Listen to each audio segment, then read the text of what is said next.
সকাল সকাল আয়ান, হামজা আর আদনান ঘুম থেকে ধীরে ধীরে উঠল। আয়ান চোখ মেলায়া কইল, মামা আমি উঠেছি, স্কুলটা যাওয়ার জন্য প্রস্তুত হয়ে গেছি। হামজা ডাকে, আয়ান উঠে পড়ে, দেরি হয়ে যাবে, তুমি দেরি করে এলে চলবে না। আর আদনান হাসি দিয়া বলে, তোমরা দুইটা এলে আমি আসবো না, আমি উঠে গেছি। তিনজনে তাড়াতাড়ি মুখ হাত ধুইয়া ব্যাগ নিয়া স্কুলের জামা পায়রা রেডি হইল। বাইরেতে তখন সিলেটের ঠান্ডা হাওয়া বইছে, অনেক শান্ত, অনেক সুন্দর।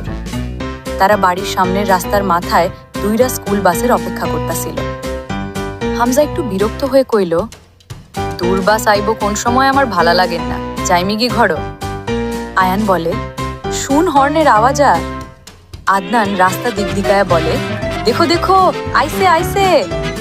এখনই হর হর শব্দ করে হলুদ স্কুল বাস আইল।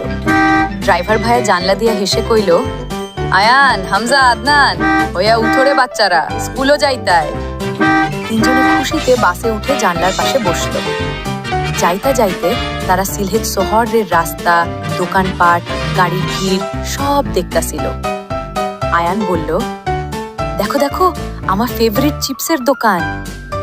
হামজা, আরে দেখো ওই মসজিদটা কত সুন্দর। স্কুলে পৌঁছাইলে, অ্যাসেম্বলি হলে তারা লাইনও দুইটা জাতীয় সঙ্গীত গাইল। তারপর ক্লাসে ঢুকলো।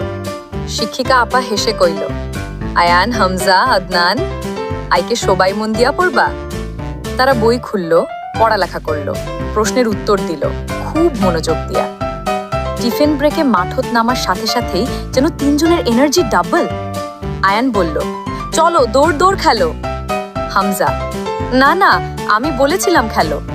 অদনান, ঠিক দুইটা লাগিয়ে আমি দুটোই খেলবো। তারা দৌড় দৌড়, বল খেলা, লুকোচুরি, হাসি মজা, চেঁচামেচি আর আনন্দে পুরো মাঠটাই রঙিন হয়ে গেল। শেষে ক্লাস শেষ হলে আবার বাসে চড়ে তিনজন বাড়ির পথে রওনা দিল। বাসে বসে তারা দিনের গল্প শেয়ার করছিল। কে বেশি দৌড়াইলো, কে প্রশ্নের উত্তর দিল, আর কার টিফিন ছিল সবচেয়ে মজার।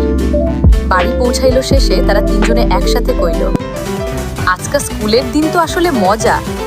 তারপর তারা সবাই মিলে আমিনুলকে থ্যাংক ইউ দিল।